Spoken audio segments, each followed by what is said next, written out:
நெய்தல் 2025 வரும் 13, 14, 15 ஆகிய தேதிகளில் தூத்துக்குடியில் நடைபெற உள்ளது. அனைவரும் வருக, அனுமதி இலவசம். Solar defence and aerospace limited நிறுவனம் ஜூன் 11 அன்று போக்ரான் துப்பாக்கிச் சூடு தளத்தில் நடத்திய ருத்ராஸ்திரா போர் விமான சோதனையை வெற்றிகரமாக முடித்துள்ளது.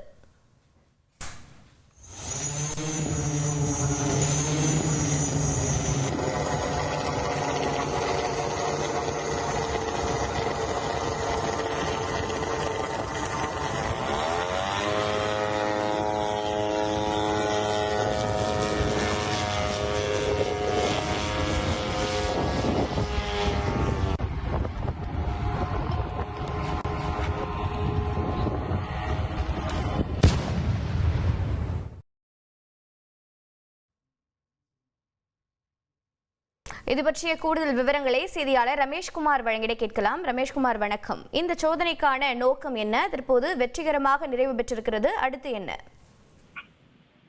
சோலார் டிஃபென்ஸ் மற்றும் ஏரோஸ்பேஸ் லிமிடெட் நிறுவனம் ருத்ராஸ்திரா எனும் பெயரில் உருவாக்கி இருந்த அந்த யுஏவி, அதாவது ஆளில்லா விமான சோதனையை வெற்றிகரமாக நடத்தி இருக்கின்றது.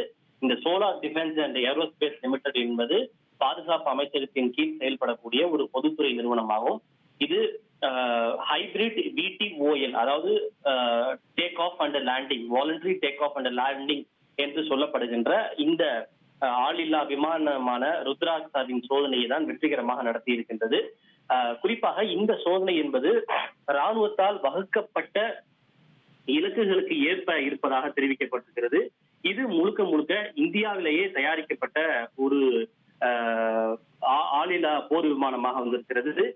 கிட்டத்தட்ட இதன் இலக்கு சுற்றித் திருவது உட்பட மொத்த தூரம் 120 கிலோமீட்டர் தாண்டி இருக்கும் என்று கூறப்பட்டிருக்கிறது.